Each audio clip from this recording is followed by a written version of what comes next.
I'm very well. Thank you. So good to see you. You know, being a longtime fan of music and operating globally, I know you've been holding it down under. Mm-hmm. You know, how did you get started in the music business? March 14, 1964, I ran a dance from the cycling club I used to race with, and they need to raise some money, so I said, let's run a dance. And we ran the dance, made some money, and that was it. You got hooked, huh? My life was... More bands? That was it. Now, you were primarily, obviously, working with local acts at the time. In Tasmania. When did it become national acts? I moved to Melbourne in about 66, and I worked in Melbourne for a while, and with a lot of big Australian bands, and I moved to Sydney in 71, and I worked the first international band I ever worked with, believe it or not, was an English guy called Gary Glitter. Oh yeah. Rock and roll part 2. Yeah, rock and roll part 3 and 4. So and I then started working as a tour director with acts like ABBA and David Bowie and Linda Ronstadt and all those acts. You had the reputation that you and then we... Now, how many markets would you do in Australia at that point? Well, in Australia, even today, there's 5 cities: Brisbane, Adelaide, Melbourne, Perth and Sydney. Yeah. And in New Zealand, Auckland and Wellington and places. So, you know, in those days, the acts would come in for a month. These days, they come in for 8-9 days. It's all about economy and economics of travelling, and so yeah, it's changed a lot. Wow.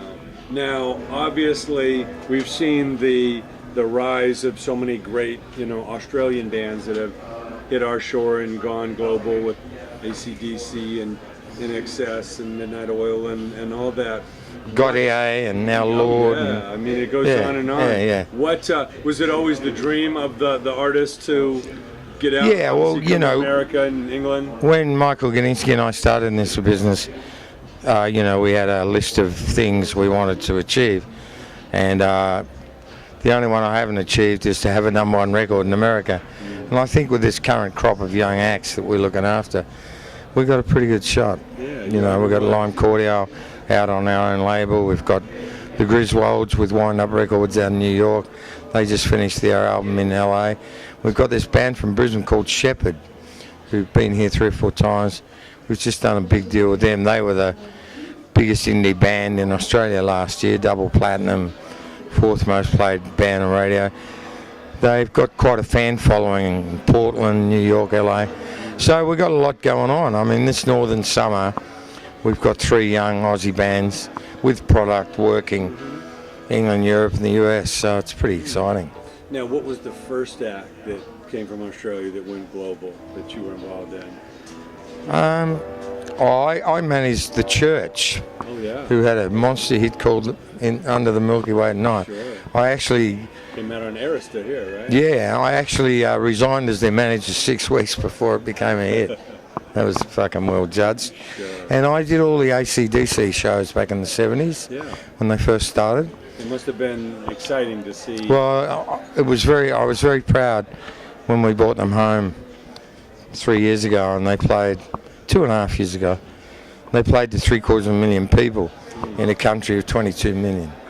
It was pretty exciting. So it was out in a big field, big outdoor festival? Big stadiums, Olympic stadiums and stuff. But they could, if they had stayed, they could have played to 1 million easy. Right, sold out. So that was very exciting to be involved back in '72 when they first started, and then to, very exciting. Sure. Now, of the big American or the British acts coming through, who were some of your favorites? Any stories? Well, we did 12 years ago. We brought Coldplay out and played 200-seater clubs, and 18 months ago we played 10 stadium shows.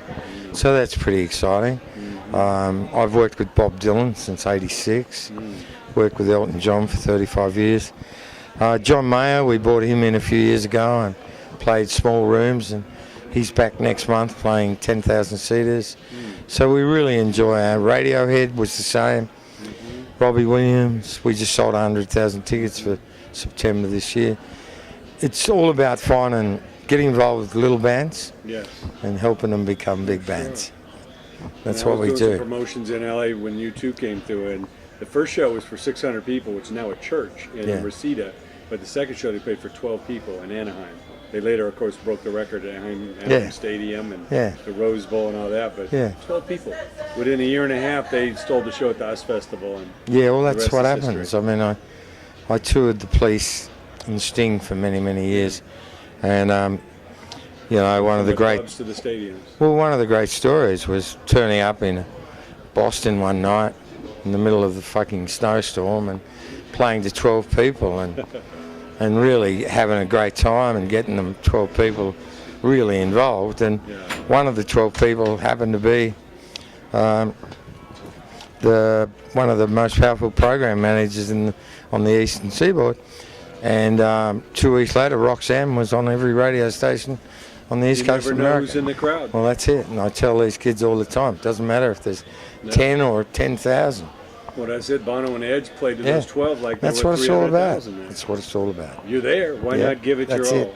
That's You know? it. Now, you've obviously seen the evolution of the concert business. It's become really big business now. Seem to be a lot more, you know, whatever you call it in the early days. Ticket You can prices. call it a lot of things. Right, man. There was a little wing in it, a little improvisation.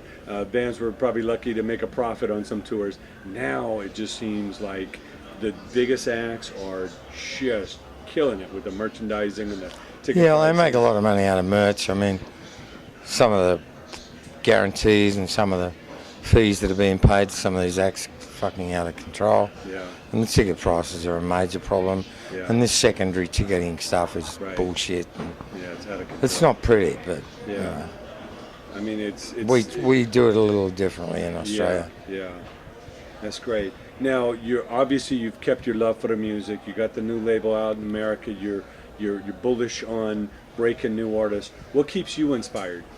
Oh, I just you know, being part of it, and I mean, obviously, I started CHUGG Entertainment in 2000 because Frontier, which I created with Michael Gudinski back in '79, they weren't really interested in little bands, and they weren't embracing the internet, and I saw in the internet something that was going to really change everything, which it has, and so that's really excited me. And the fact that, you know, we can make a record for $20,000 and a video for $5,000 and bring a band to America, employ great radio pluggers and publicists, and do it all for about $60,000 fucking dollars. 10 years ago it was $1 million. No. So it's all exciting. It's, you know, it's the thrill of seeing talent flourish. And it's the thrill of selling out shows and breaking acts, and it's just fun. Yeah. Besides putting on a great show and writing great songs, what advice do you give to your artists? Well, it's all about the songs, isn't it? Of course. And it's about being human beings and It's the perseverance. and treating people like what you do, properly too. and treating their fans properly, and not being, I'm a fucking superstar, piss off, like a few women artists that I've seen explode and then implode very quickly. Right. There's one doing a keynote here tomorrow. Yes. She's just alienated the world, and that's just, I've seen it so often. I've seen acts become monsters, and then Once you're on your way through down, their own it's very hard to go through back. their own actions, they've destroyed their careers.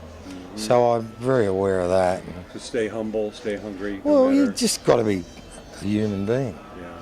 Got to make So, people enjoy working with you. Yeah. Be pleasant. And look after your fans. Yeah. Sure, they can be a pain in the ass, but you know, you just have to.